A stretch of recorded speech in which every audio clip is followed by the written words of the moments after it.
Known for the 4x4 house and the Church of Light, TADAO ANDO is one of those architects you can't get enough of.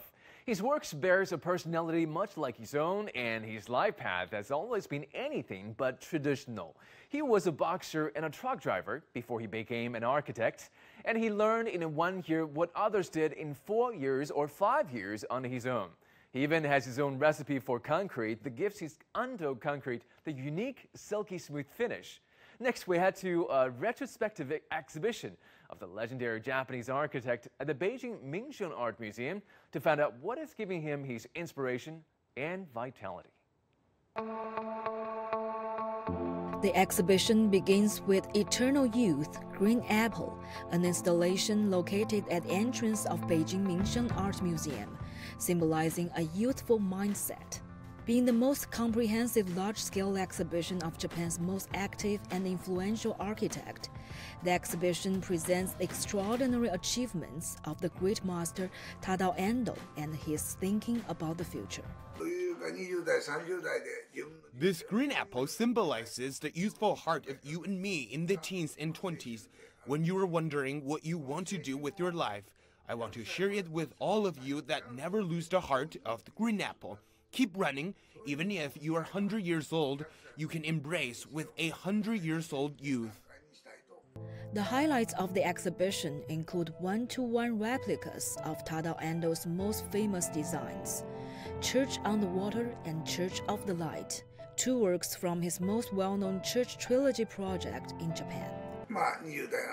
When I visited Europe in my early 20s, I was impressed by the Pantheon in Rome. Then I thought, if I keep running with the hope of such light, maybe I can also realize such a building.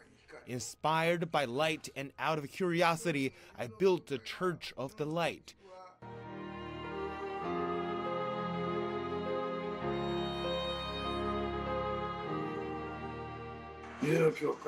The Church on the Water in Hokkaido was designed to face a river, allowing the building to embrace nature. I installed the cross on the water, making the building and the water become integrated.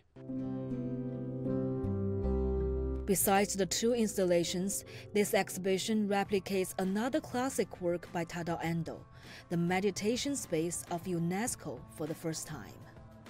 The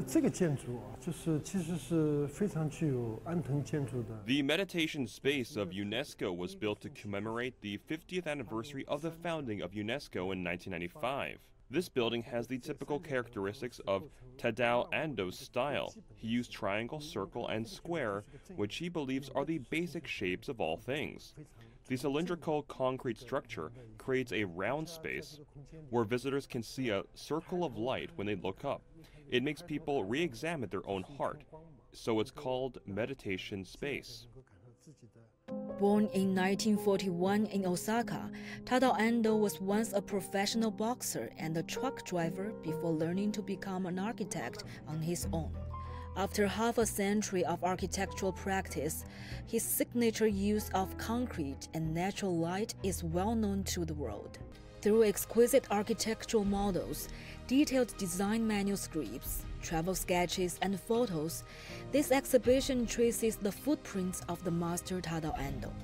Row House in Sumiyushi, Azuma House, one of the masterpieces from his early years, is also on display this time. This house is directly derived from Ando's childhood life experience in Osaka. The reinforced concrete residence was constructed within the area of less than 50 square meters. All the four sides are completely surrounded by walls, and the garden with no ceiling in the middle allows natural light and fresh air.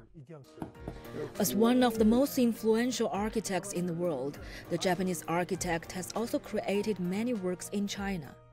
In 2014, the Shanghai Poly Grand Theater designed by TADAO ANDO was officially completed.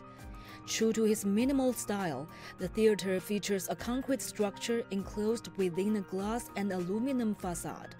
It has become one of Shanghai's important cultural landmarks.